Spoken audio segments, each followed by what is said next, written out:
അണയാത്തരാവിന്റെ കൂട്ടിൽ അരയാൽ കിളി പെണ്ണു പാടി. അതു കേട്ടുറങ്ങാതെ ഞാനും അറിയാതെ രാപ്പാടിയായി. അഴലിൽ മഴയിൽ പൊഴിയും പൊഴും അഴകിൻ നിഴലിൽ അലയുന്നു. മാനത്തിൽ നിന്നും അമ്മിളി താഴോട്ടിറങ്ങി വന്നു.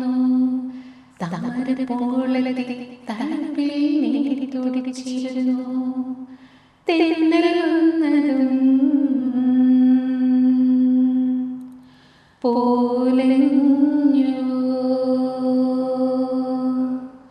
പോലഞ്ഞതും ഇളം തെന്നൽ മെല്ലെ വന്നു.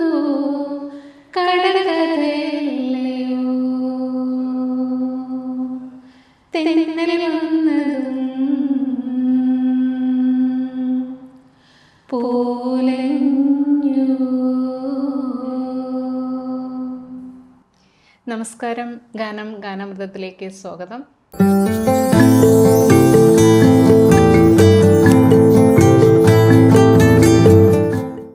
ഇന്ന് നമ്മോടൊപ്പം ഗാനാമൃതത്തിലേക്ക് എത്തിയിരിക്കുന്നത് ലക്ഷ്മിയാണ്. ലക്ഷ്മി, നമസ്കാരം. Thank you. ഇങ്ങോട്ടേക്ക് വിളിച്ചതിന് നമസ്കാരം. ഓക്കെ, സുഖമാണല്ലോ അല്ലേ? സുഖമായിരിക്കുന്നു. ലക്ഷ്മി എവിടെയാണ്? ഇവിടെ ഞങ്ങൾ മൻകൂളിലാണ്. ഇപ്പോൾ ഞാനും ഹസ്ബൻഡും മോനും ഇവിടെയുണ്ട്. മോള് പുറത്താണ്. എവിടെയാ? മോള് അയർലൻഡിൽ മാസ്റ്റേഴ്സ് ചെയ്യുന്നു, കൂടെ വർക്ക് ചെയ്യുന്നു. മോനിവിടെ സെക്കൻഡ് സെമ്മായി ഫസ്റ്റ് ഇയർ കഴിഞ്ഞു. ഇവിടെ യൂണിവേഴ്സിറ്റിയിൽ ഇവിടെ പഠിക്കുന്നു. ഹസ്ബൻഡ് എന്ത് ചെയ്യുന്നു? ഹസ്ബൻഡ് ജനറൽ മോട്ടോഴ്സിൽ വർക്ക് ചെയ്യുന്നു. ഓഫീസ് 2-3 സ്ഥലങ്ങളിൽ ഇവിടെ ഉണ്ട്. അപ്പോൾ ട്രേഡ് സെൻറ്റർ, പ്രൊഡക്ഷൻ സിറ്റി, ജബ്ലാലി, അങ്ങനെയായിട്ട്. ലക്ഷ്മി വർക്ക് ചെയ്യുന്നില്ലേ? ഉണ്ടായിരുന്നു. ഞാനിപ്പോൾ കുറച്ച് നാളായി റിസൈൻ ചെയ്തു. ഇപ്പോൾ ഹൗസ് വൈഫ്. അതെ. അപ്പോൾ ഇപ്പോൾ പാട്ടിനൊക്കെ സമയം കിട്ടുന്നുണ്ടാവുമല്ലോ? ഇപ്പോഴാണ് ശരിക്കും റിസൈൻ ചെയ്തതിന് ശേഷമാണ് ഞാൻ പാട്ട് ഒന്ന് പതുക്കെ പണ്ട് നിർത്തി വച്ചിരുന്നതെല്ലാം തിരിച്ച് ബ്രഷ് ചെയ്ത് ചെയ്യാൻ തുടങ്ങിയത് ഇപ്പോഴാണ്. ഒരുപാട് വർഷം ജോലി തിരക്കും ഇതൊക്കെയായിട്ട് സമയമില്ലായിരുന്നു. അതുകൊണ്ട് നിർത്തി വെച്ചിരുന്നു. അത് വർക്കും 6 days a week ആയിരുന്നു. അപ്പോൾ ആകെ ഒരു ദിവസം കിട്ടുമ്പോൾ ഒന്നിനും നേരമില്ല, സമയം കിട്ടാറില്ല. ശരിക്കും പറഞ്ഞാൽ ഒരു 19 വർഷത്തെ ഗ്യാപ്പ് എടുത്തതിന് ശേഷമാണ് ഞാൻ തിരിച്ച് മ്യൂസിക്കിലേക്ക് തിരിച്ചു വരുന്നത്. അതെ, മൂളിപ്പാട്ട് പാടി നടക്കും എന്നല്ലാതെ പാട്ടായിട്ട് ഞാൻ ഒരിടത്തും ഈ 19 വർഷം ഞാൻ ചെയ്തിട്ടില്ല. അത് കഴിഞ്ഞിട്ട് തിരിച്ച് പതുക്കെ, എന്ന് വെച്ചാൽ എൻ്റെ ഇഷ്ടമുള്ള ഹോബീസിലൊന്നായിരുന്നു, പാഷനായിരുന്നു പാട്ട്. പക്ഷെ അതിങ്ങനെ പല കാരണങ്ങൾ കൊണ്ട് നിർത്തി. പാട്ട് പഠിച്ചിട്ടുണ്ടോ? വളരെ കുറച്ചേ പഠിച്ചിട്ടുള്ളൂ. ചെറുപ്പത്തിൽ ക്ലാസിക്കൽ കുറച്ച് പഠിച്ചിട്ടുണ്ട്, കുറച്ച് കഥകളിപ്പദം പഠിച്ചിട്ടുണ്ട്. കലാമണ്ഡലം ഹൈദരാലി സാറിൻ്റെ കീഴിൽ പഠിക്കാനൊരു അവസരം കിട്ടിയിട്ടുണ്ട്. എൻ്റെ അച്ഛൻ FACTയിലായിരുന്നു. അപ്പോൾ സാർ അവിടെയായിരുന്നു വർക്ക് ചെയ്തിരുന്നത്. അപ്പോൾ അങ്ങനെ ഞങ്ങൾ കുറച്ച് കുട്ടികൾ ഉണ്ടായിരുന്നു. കുറച്ച് നാളെ പഠിച്ചിട്ടുള്ളൂ, പക്ഷെ ഒരു ബേസ് പഠിക്കാൻ പറ്റി. അതുപോലെ ക്ലാസിക്കലും ആര്യനാട് സദാശിവൻ സാറായിരുന്നു ഗുരു. ഒരു വർഷത്തോളം പഠിച്ചു. അത് കഴിഞ്ഞപ്പോൾ പിന്നെ പതുക്കെ ബാക്കി ആക്ടിവിറ്റീസും പഠിത്തവും ഒക്കെ ആയിട്ട് അതങ്ങ് കണ്ടിന്യൂ ചെയ്യാൻ പറ്റിയില്ല. പക്ഷെ പാട്ട് ഞാൻ പാടുമായിരുന്നു.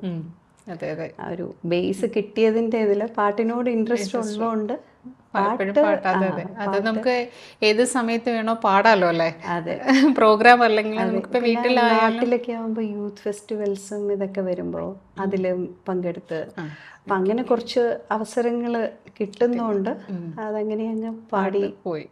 അപ്പോൾ ഇഷ്ടമുള്ള ലക്ഷ്മിക്ക് ഇഷ്ടമുള്ള ഒരു പാട്ടായാലോ? വിഷു ഇപ്പം കഴിഞ്ഞുകൊണ്ട് ഞാൻ ആദ്യം ഒരു കൃഷ്ണ ഭക്തി ഓക്കെ ഓക്കെ മൂവി സോങ് ആണ്, പക്ഷെ കൃഷ്ണ ഓക്കെ എൻ്റെ നീ കണ്ണ എൻ്റെ നീ കണ്ണ എനിക്കെന്തേ തന്നില്ല കൃഷ്ണ തുളസി കൈലായി ജന്മം എൻ്റെ നീ കണ്ണ എനിക്കെന്തേ തന്നില്ല കൃഷ്ണ തുളസി കൈലായി ജന്മം എൻ്റെ നീ കൃഷ്ണ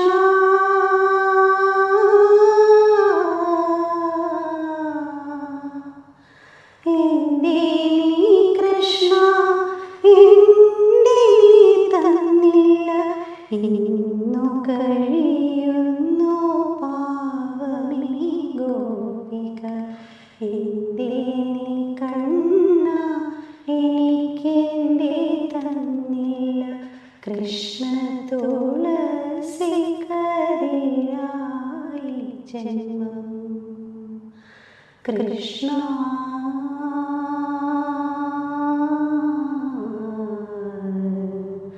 കൃഷ്ണ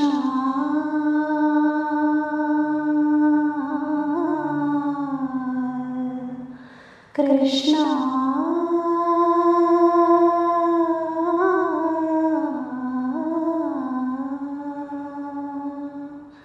ശ്രീ കൃഷ്ണ.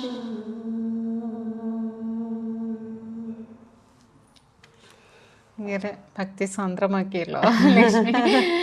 ഇപ്പോൾ വിഷു ഒക്കെ കഴിഞ്ഞപ്പോൾ എന്തായാലും കൃഷ്ണന്റെ ഒരു പാട്ടാകാന്ന് വിചാരിച്ചു അല്ലേ? തുടങ്ങാൻ അതെ അതെ.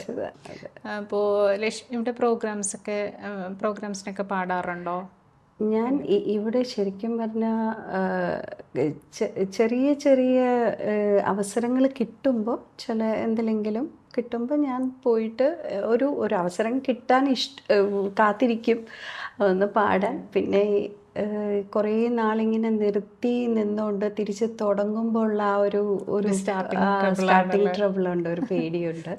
അപ്പോൾ അതുകൊണ്ട് അതൊരു എക്സ്പോഷറായിട്ട് കിട്ടുമ്പോൾ ഒരു മാക്സിമം യൂട്ടിലൈസ് ചെയ്യാൻ നോക്കും അവസരം കിട്ടുമ്പോൾ. അതിവിടെ കുറച്ച് കിട്ടുന്നുണ്ടെന്ന് തോന്നുന്നു എനിക്ക്.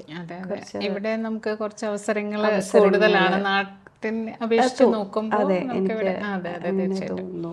എന്നുവെച്ചാൽ നമ്മൾ സാധാരണ പാട്ടുകാർക്കും ചെറിയ ചെറിയ അസോസിയേഷൻ അങ്ങനെയൊക്കെ വരുമ്പോൾ നമുക്ക് അവസരം കിട്ടുന്നുണ്ട്. അതെ അതെ അതെ അതെ. ഇല്ലാതെ നമുക്ക് ഇപ്പം നാട്ടിൽ നിന്ന് വരുന്ന സിംഗേഴ്സിന് മാത്രമല്ലാതെ നമുക്ക് ഇവിടെയുള്ള സിംഗേഴ്സിനും കൂടെ അവസരം തരുന്ന ഒരു സ്ഥലമാണ് ഇവിടെ.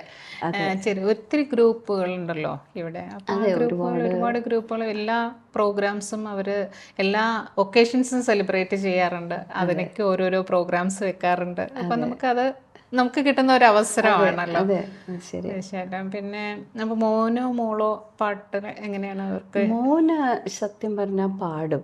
കൊച്ചിലെയൊക്കെ ഒരുപാട് പാടിയിട്ടുണ്ടായിരുന്നു. പക്ഷെ ഇപ്പോൾ വലുതായപ്പോൾ കുറച്ച് മടിയാണ് പാട്ടിലേക്ക്. മോനും കുറച്ച് പഠിച്ചിട്ടുണ്ട്, ക്ലാസിക്കൽ കുറച്ച് പഠിച്ചിട്ടുണ്ട്. പക്ഷേ ഇത്തിരി പഠിത്തം ഇതിലേക്കൊക്കെ വന്നു കഴിഞ്ഞു. പിന്നെ ഇപ്പോഴത്തെ കുട്ടികളിൽ അവർ കുറച്ച് പിന്നെ ഇംഗ്ലീഷ് സോങ്സും ബാക്കി ഇതിനോടാണ് താല്പര്യം. പിന്നെ ഞാനത് വിട്ടു. എന്ന് വെച്ചാൽ എപ്പോഴാണെച്ചാലും ആ മ്യൂസിക് ആളുടെ ഉള്ളിലുണ്ട്. ഗിറ്റാർ പഠിച്ചിട്ടുണ്ട്, ഗിറ്റാറിൻ്റെ അത്യാവശ്യം വായിക്കും. പക്ഷെ തനിയെ തോന്നി ചെയ്യുമ്പോൾ ചെയ്യും. അത് എപ്പോഴെങ്കിലും ഫോഴ്സ് ചെയ്താൽ ശരിയല്ല. എപ്പോഴെങ്കിലും അത് എടുക്കും ചെയ്യും എന്നൊരു പ്രതീക്ഷയുണ്ട്. എന്തായാലും ഉള്ളിലുണ്ടല്ലോ. പാട്ട് നല്ലോണം പാടാനും ഉണ്ട്, വോയിസ് നല്ലതാണ്. ശരിക്കും ഉണ്ട് അവസരം. പിന്നീട് എപ്പോഴെങ്കിലും കിട്ടുമ്പോൾ ചെയ്യുമായിരിക്കും. മോള് പാട്ടിലേക്കില്ല. ആള് കുറച്ച് കൂടുതൽ മാർഷ്യൽ ആർട്സ് അങ്ങനത്തെ കാര്യങ്ങളിലോട്ടാണ്. പിന്നെ എഴുത് റൈറ്റിംഗ് അത് മോനും ഉണ്ട്. പക്ഷെ മോൾക്ക് കുറച്ച് കൂടുതൽ ആ സൈഡാണ്. മോന് മ്യൂസിക്കും വരയ്ക്കലും ആർട്ടിസ്റ്റ് രണ്ടും കിട്ടിയിരിക്കുന്നത് മോനാണ്. മോള് വരയ്ക്കും, പക്ഷെ മോനാണ് അതിൽ കൂടുതൽ. മോള് കുംഫു, കരാട്ടെ അതിലോട്ട്. അല്ല ഈ സമയത്തൊക്കെ അതും അറിഞ്ഞിരിക്കേണ്ടതാണല്ലോ. അത് ഒരു അത്യാവശ്യമായിട്ട് എനിക്ക് തോന്നിയിട്ടുണ്ട്. എന്ന് വെച്ചാൽ കുട്ടികൾക്കൊരു സെൽഫ് പ്രൊട്ടക്ഷന് അത് അറിഞ്ഞിരിക്കുന്നത് വളരെ നല്ലതാണ്. എസ്പെഷ്യലി ഇപ്പം മോള് പുറത്താണ് പഠിക്കുന്നത്. അപ്പോൾ ഇതൊക്കെ അറിയുന്നതുകൊണ്ട് സത്യം പറഞ്ഞാൽ നമുക്കൊരു വലിയൊരു ആശ്വാസമാണ്. അത് ഇതെല്ലാം അറിയാമല്ലോ.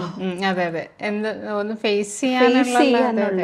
പക്ഷെ അതുകൊണ്ട് എനിക്ക് തോന്നുന്നു അവരുടെ ആ ഒരു മെന്റൽ സ്ട്രെങ്ത്തും മേ ബി ഈ ഒരു ട്രെയിനിങ് കൊണ്ടാണോന്നറിയില്ല, വളരെ കൂടുതലാണ്. ശരിക്കും എന്തും ഫേസ് ചെയ്യാനുള്ള ആ ഒരു ഇതുണ്ട്. തീർച്ചയായിട്ടും. അതെ, സാധാരണ ഇപ്പോഴത്തെ കുട്ടികൾക്കൊക്കെ അങ്ങനെ ഒരു നല്ലൊരു ഇത് ഉണ്ട്, നമ്മളേക്ക് പോലെ അല്ലല്ലോ. പല കാര്യങ്ങളും അവര് പറഞ്ഞു തന്നാണ് നമ്മളിപ്പോ കേൾക്കുന്നത്. അതെ അതെ, കാരണം അവർക്ക് അത്രയും കുറച്ചും കൂടെ അവർ ഫോർവേഡായിട്ട് ചിന്തിക്കുന്നുണ്ട് കാര്യങ്ങൾ. നമ്മൾക്ക് അന്ന് ഉള്ള കാര്യങ്ങൾ മാത്രം ഇങ്ങനെ നോക്കി പോകുന്ന ആൾക്കാരല്ലേ, അവർ കുറച്ചും കൂടെ അഡ്വാൻസ്ഡ് ആയിട്ട് ചിന്തിക്കുകയാണ് ഓരോ കാര്യങ്ങൾ. ഒരുപാട് കാര്യങ്ങളിൽ അവരാണ് ഉപദേശിക്കുന്നത്, ഇങ്ങനെയാ ചെയ്യേണ്ടത്, അങ്ങനെയാ. അപ്പൊ അതും കൊണ്ട് കുറച്ച് മാറാൻ പറ്റിയിട്ടുണ്ടെന്നാണ് വിശ്വാസം. ഓക്കെ, അടുത്ത് നമുക്കൊരു പാട്ടിലേക്ക് പോയല്ലോ ലക്ഷ്മി. ഞാൻ ഒരു ഹിന്ദി സോങ്ങില്, പഴയ ഒരു സോങ്ങാണ് കേട്ടോ, എനിക്ക് വളരെ ഇഷ്ടമുള്ള ഒരു സോങ്ങാണ്. എഹ്സാൻ തെരാ ഹോഗാ മുझ पर എന്ന് പറഞ്ഞ ലതാ മങ്കേഷ്കറിൻ്റെ, ലതാജിയുടെ ഒരു പാട്ടിൻ്റെ ഒരു ഭാഗം. ചാഹേ ബനാ ദോ ചാഹേ മിഠാ ദോ,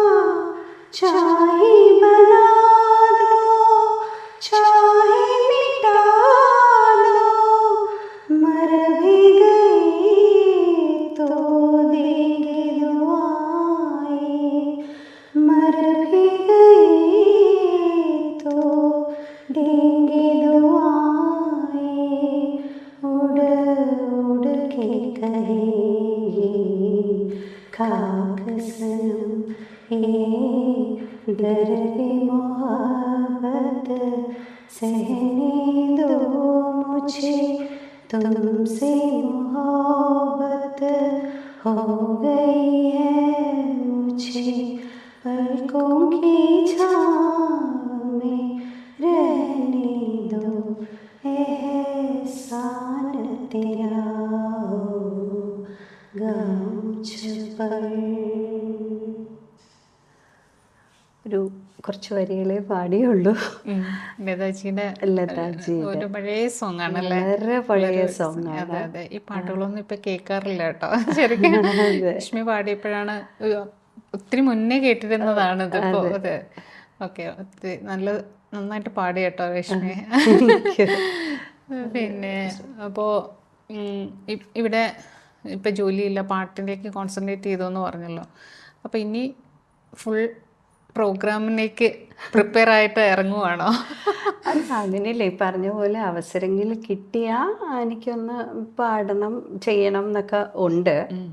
അതിപ്പോൾ പതുക്കെ ഇപ്പോൾ ഒന്ന് വിട്ടിട്ട് ഇങ്ങനെ പതുക്കെ പാട്ടിലേക്കൊന്ന് തിരിച്ച് പഴയ പാട്ടുകളൊക്കെ ഇങ്ങനെ പാടി നോക്കി ഒന്ന് ചെയ്തു വരുന്നതേ ഉള്ളൂ.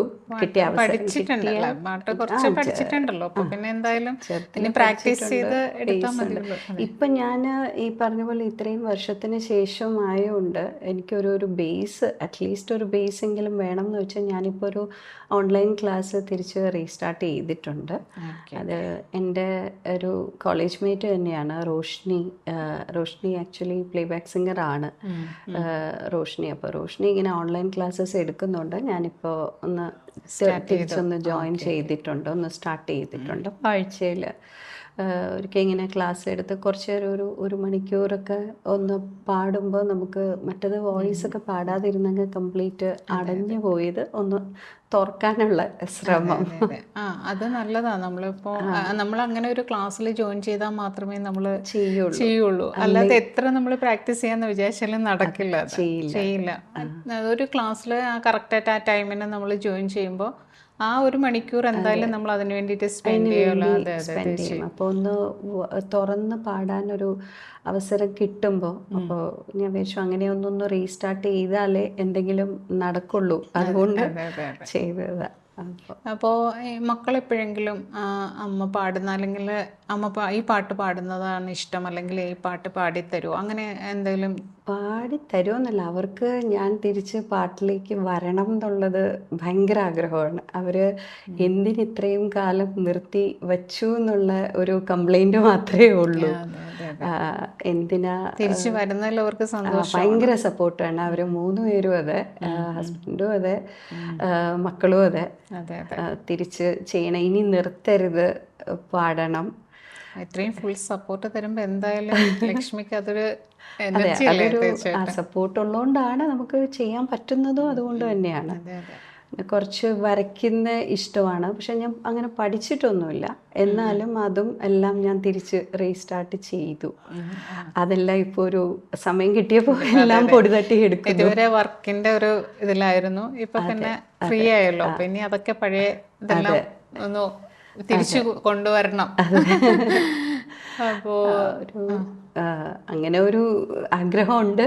എത്രത്തോളം ഇത് പോകുന്നറിയില്ല, സമയം ഉണ്ടല്ലോ, സമയമുള്ളൂ. അതെ അതെ. അപ്പോൾ നമുക്ക് ഇനി അടുത്ത ഏതൊരു പാട്ടാണ്? ഇപ്പോൾ മലയാളമായി ഹിന്ദിയായി ഒരു തമിഴിൻ്റെ പാടാം. റഹ്മാൻ സാറിൻ്റെ മ്യൂസിക്കിൽ ചിത്രാമ്മ പാടിയ കണ്ണാളനെ സോങ്. ഒരു നിസ്സാര പാർവൈ വേഗം വേഗം ഉന്നോട് ഞാൻ തന്നേ, ഒരു പെണ്ണോട് തോന്നിടും താപം താപം എന്നോട് ഞാൻ കണ്ടുകൊണ്ടേ, ഇനി മറന്നു വിട്ടേ ഇത് ഉലകത്തിൽ നാനില്ലേ നാനില്ലേ ഒന്നെഴുതു വിട്ടാ, ഇത് മലരിലും തേനില്ലേ തേനില്ലേ ഇത് കനവായില്ലേ നനവാ, ഉമ്മി തേനെ ഉന്നെ പാട്ടെൻ്റെ തായ്മൊഴി മരണ്ടേ, കണ്ണാളനേ எனது கண்ணை நேற்றோடு காணவில்லை, என் கண்களே பறித்து கொண்டு ஏன் இன்னும் பேசவில்லை, ஆளான ஒரு செய்தி அறியாமலே அலைபாயும் சிறு பெய்தினானோ, உன் பேரும் என் பேரும் தெரியாமலே உள்ளங்களிடம் மாறுவேனோ, வாய் பேசவே வாய்ப்பில்லை, வழி தீர வழி என்னவோ, கண்ணாளனே எனது கண்ணை நேற்றோடு காணவில்லை, என் கண்களே பறித்து கொண்டு இன்னும் பேசவில்லை,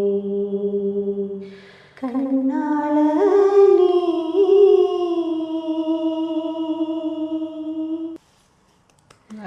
സൂപ്പർ. കുറച്ച് ഹൈ പിച്ചാണ് ശരിക്കും. ഞാനെന്തോ ഈ നമ്മൾക്ക് ബാക്ക്ഗ്രൗണ്ട് മ്യൂസിക് ഇല്ലാണ്ട് വരുമ്പോൾ നമ്മൾ തുടങ്ങുന്നത് കൂടുതലും ലോ പിച്ചിലാണ്. നമുക്ക് ആ മ്യൂസിക് കേൾക്കുമ്പോഴാണല്ലോ നമുക്ക് ആ ഒരു ഓട്ടോമാറ്റിക്കലി അതിലേക്ക് വരുന്നത്. ഇപ്പൊ ട്രാക്ക് ഇല്ലാതെ പാടുമ്പോ നമ്മള് വളരെ സ്ലോ ആയിട്ട് തന്നെയല്ലോ നല്ല ഫാസ്റ്റ് സോങ് ആണ്. നല്ല സ്പീഡിൽ പോകുന്നത് വളരെ ഇഷ്ടപ്പെട്ട ഒരു പാട്ടാണ്. തീർച്ചയായിട്ടും ചിത്രമ്മയുടെയും വളരെ ഇഷ്ടപ്പെട്ട ഒരു പാട്ടാണ്. അപ്പോൾ ഇവിടെ നാട്ടിലെവിടെയാ ലക്ഷ്മി? നാട്ടിൽ ഞങ്ങളിപ്പോൾ സെറ്റിലായിരിക്കുന്നത് കൊച്ചിയിലാണ്. എൻ്റെ അച്ഛനും അമ്മയും ട്രിവാൻഡ്രത്തു നിന്നാണ്. അച്ഛൻ കൊച്ചിയിലെ FACT വർക്ക് ചെയ്തിരുന്നത്. അപ്പോൾ അങ്ങനെ ഞാൻ പഠിച്ചു വളർന്നത് കംപ്ലീറ്റ് കൊച്ചിയിലാണ്. അപ്പോൾ ഇപ്പോൾ അവിടെ അച്ഛനും അമ്മയും അവിടെ സെറ്റിലാണ്. ട്രിവാൻഡ്രത്താണ്? അല്ല, കൊച്ചിയിൽ തന്നെ വീട്. ആ സമയത്ത് വീട് വെച്ച് അവിടെ അങ്ങ് സെറ്റിലായതാണ്. അപ്പോൾ അവിടെയാണ്. പക്ഷെ ബാക്കിയുള്ള കസിൻസ് എല്ലാവരും ട്രിവാൻഡ്രത്ത്. ലക്ഷ്മി ഇപ്പോൾ കൊച്ചിയിലാണ്. അതെ അതെ, കൊച്ചിയിൽ. അപ്പോൾ വേറെ ആക്ടിവിറ്റീസ്, ഇപ്പോൾ പാട്ട് റീസ്റ്റാർട്ട് ചെയ്തു എന്ന് പറഞ്ഞു. അപ്പോൾ ഡ്രോയിങ്ങും അതുപോലെ തുടങ്ങി. പക്ഷെ ആരുടെയും കീഴിൽ പഠിക്കുന്നൊന്നുമില്ല. പക്ഷെ ഞാൻ എൻ്റെ സ്വന്തം രീതിയിൽ ചെയ്യുന്നു. കുറച്ചൊക്കെ വീട്ടിലൊക്കെ ഇങ്ങനെ ചെയ്ത് വെക്കുന്നുണ്ട്. എങ്ങനെ ആർട്ടിൽ എങ്ങനത്തെ ടൈപ്പ്? പെയിന്റിംഗ് ആണ് കൂടുതൽ. സ്റ്റാർട്ടിങ് സ്കെച്ചാണ് തുടങ്ങിയത്. പക്ഷെ ഇപ്പോൾ ശരിക്കും പറഞ്ഞാൽ ക്യാൻവാസിലുള്ള പെയിൻറ്റിങ്സ് വെച്ചിട്ട് ചെയ്യും. കുറച്ച് മണ്ഡല ആർട്ട് പോലെ ഇതൊക്കെ ഇങ്ങനെ കണ്ട് പഠിച്ചിട്ട് യൂട്യൂബിലൊക്കെ കണ്ട് അത് നോക്കിയിട്ട് ചെയ്ത് ശ്രമിക്കുന്നതാ. അപ്പോൾ കുറച്ച് ക്യാൻവാസ് വേണമല്ലേ നമുക്കത്? അതിനുണ്ട്. അതിന് എത്ര നേരം വേണമെങ്കിലും ഇരിക്കും ചെയ്യും. പക്ഷെ അതും കൊണ്ട് കുറേ നേരം ഇരിക്കുമ്പോൾ എന്തെങ്കിലും ബുദ്ധിമുട്ട് തോന്നുമ്പോൾ പിന്നെ അതൊന്ന് നിർത്തിവെക്കുക. എന്നാലും കഴിയുന്നതും തുടങ്ങി വെച്ചാൽ ഒരു 2-3 ദിവസത്തിൽ തന്നെ ഞാനത് തീർക്കാൻ നോക്കും. സമാധാനം അതൊന്ന് ഇടയ്ക്ക് വെച്ചൊന്ന് നിന്ന് പോയി കഴിഞ്ഞാൽ എന്തോ ഒരു ബുദ്ധിമുട്ടാണ്. അതുകൊണ്ട് ചെയ്യും. നല്ലൊരു മൂഡ് വരുമ്പോൾ ചെയ്യും. ഒരു പാട്ട് കൂടെ ആയല്ലോ നമുക്ക്. ഞാൻ കഥകളി പദം പഠിച്ചിട്ടുണ്ട് എന്ന് പറഞ്ഞിരുന്നു. അതിൻ്റെ ഒരു കുറച്ച് ഭാഗം പാടാം സാർ. അന്ന് ബേസിക്സ് പഠിച്ചിട്ടുള്ളൂ, പക്ഷെ അതിൻ്റെ ഓർമ്മയിൽ പാടാം. വിജയ സാരഥി സാധു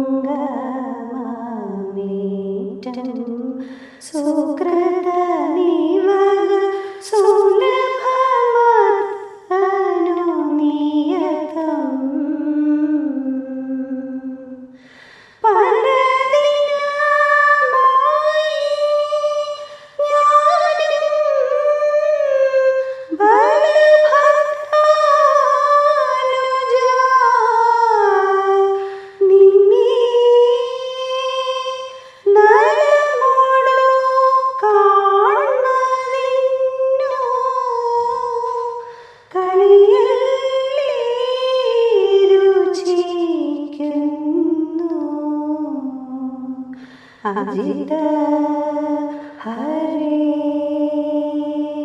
ജയ മാധവ വിഷ്ണു അജമുഖ ദേവ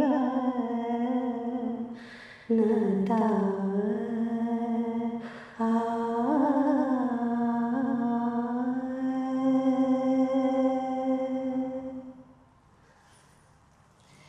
കഥകളി അവതരിപ്പിച്ചിട്ടുണ്ടോ? ഇല്ല, കഥകളി കളിക്കില്ല. പക്ഷെ കഥകളി പദമാണ് എനിക്ക് ഇഷ്ടം ഉണ്ടായിരുന്നത്. അതായിരുന്നു കളിക്കാൻ. ഡാൻസ് കളിക്കും, പക്ഷെ കഥകളിയല്ല. ഡാൻസ് ഞാൻ ഉണ്ടായിരുന്നു. ക്ലാസിക്കലല്ല, ഫോക്ക് പഠിച്ചിട്ടുണ്ട്. അപ്പോൾ തിരുവാതിര, ഗ്രൂപ്പ് ഡാൻസ്, ഒപ്പന എല്ലാത്തിലും ഉണ്ടായിട്ടുണ്ട്. ഡാൻസ് അതേപോലെ യൂത്ത് ഫെസ്റ്റിവലിൽ ഒരുമാതിരി എല്ലാത്തിലും പാർട്ടിസിപ്പേറ്റ് ചെയ്തിരുന്നു. സ്കൂൾ കോളേജ് തലം വരെ ഉണ്ടായിരുന്നു എല്ലാത്തിലും. അത് കഴിഞ്ഞപ്പോൾ ഒരു ബ്രേക്ക് എടുത്തു. വീണ്ടും പിന്നെ പഴയ ഡാൻസിലേക്ക് ഇനി പോകുന്നു തോന്നില്ല ഇത്ര വർഷത്തിന് ശേഷം. പക്ഷെ ബാക്കി കാര്യങ്ങൾ എങ്കിലും ഒന്ന് തിരിച്ച് റീസ്റ്റാർട്ട് ചെയ്യാം എന്നുള്ള ആ ഒരു ആഗ്രഹത്തിൽ ചെയ്തത്. അപ്പോൾ ഒത്തിരി സന്തോഷമുണ്ട് ലക്ഷ്മി നമ്മുടെ ഈ പ്രോഗ്രാമിലേക്ക് വന്നതിലും. ഇത് വളരെ പഴയ ഒരു കാലത്തേക്ക് പ്രത്യേകിച്ചും കഥകളി പദങ്ങളൊക്കെ നമ്മൾ അങ്ങനെ കേൾക്കാറില്ലല്ലോ. പക്ഷെ അത് കേൾക്കാൻ പറ്റി. ഞാനും കുറേ കാലം സത്യം പറഞ്ഞാൽ അതിങ്ങനെ മറന്നിരിക്കുകയായിരുന്നു. അപ്പോൾ ഈ അടുപ്പിച്ചാണ് ടി വിയിലൊരു റിയാലിറ്റി ഷോയിൽ കുട്ടികൾ ഇത് അവതരിപ്പിക്കുന്ന കണ്ടപ്പോഴാണ് അത് തിരിച്ച് ഓർമ്മ വന്നത്. ശരിക്കും പഠിച്ച ഇത് അവരതിൽ അവതരിപ്പിച്ചു. സാധാരണ റിയാലിറ്റി ഷോയിലൊന്നും കാണാറില്ല. അപ്പോൾ ഇത് കണ്ടപ്പോഴാണ് ഇത് ഞാൻ പഠിച്ചതാണല്ലോ എന്ന് ഓർത്ത് പിന്നെ ഒന്ന് പാടി നോക്കി, ഓർമ്മയുണ്ടോ എന്താണ് പഴയ കലാരൂപങ്ങൾ എങ്ങനെ നമുക്ക് കൊണ്ടുവരാൻ ഒരുപാട് നിന്നുപോയ മാഷ്, ഹൈദരാലി മാഷ് വളരെ സാറെന്ന് പറഞ്ഞ് ഇന്നില്ല. അപ്പോൾ സാറിന് വേണ്ടി ഞാനത് ഡെഡിക്കേറ്റ് ചെയ്യാണ്. സാറെന്നില്ല, പക്ഷെ ഇത്രയും ഡെഡിക്കേറ്റഡ് ആയിട്ട് ഒരു മാഷ് ഞാൻ സത്യം കണ്ടിട്ടില്ല. അത്രയ്ക്കും സാറിന് ഒരുപാട് റെസ്ട്രിക്ഷൻസ് ഉണ്ടായിരുന്നു കഥകളി പദം പാടിയിരുന്ന കാലത്ത്. ആ സമയത്ത് ഒരുപാടുണ്ടായിരുന്നു. പക്ഷെ എന്നിട്ടും അതിനെയൊക്കെ ഓവർകം ചെയ്ത് ഇങ്ങനെ ഓരോ അവതരിപ്പിക്കാനും ഒക്കെ ചെയ്യുന്നതിന്റെ ഒരു പാഷനായിരിക്കാം. ഭയങ്കര വളരെ ഡെഡിക്കേറ്റഡ് ആയിട്ട് അത്രയും ഡെഡിക്കേഷൻ ഉള്ളതുകൊണ്ടാണ്. അപ്പോൾ അതുപോലെ തന്നെയായിരുന്നു ഞങ്ങൾ കുട്ടികളോടൊപ്പം സാർ ഇങ്ങനെ ഓരോ ഡീറ്റെയിലും പറഞ്ഞ് തന്ന് പഠിപ്പിക്കുമ്പോൾ നമുക്ക് അതിൻ്റേതായിട്ട് അതിനോടൊരു ഇഷ്ടം തോന്നും. ഇങ്ങനെ ചെയ്തു. ഓക്കെ ലക്ഷ്മി, അപ്പോൾ നമ്മുടെ ഈ പ്രോഗ്രാമിലേക്ക് വന്നതിൽ ഒത്തിരി സന്തോഷം. എന്നെ ഇങ്ങോട്ട് വിളിച്ചതിൽ വളരെയധികം താങ്ക്സ്. നമുക്ക് വീണ്ടും കാണണം. ഓക്കെ, അപ്പോൾ അടുത്ത ഒരു അതിഥിയുമായി ഗാനം കാണാമൃതത്തിലേക്ക് നമുക്ക് കാണാം. നന്ദി, നമസ്കാരം. Thank you.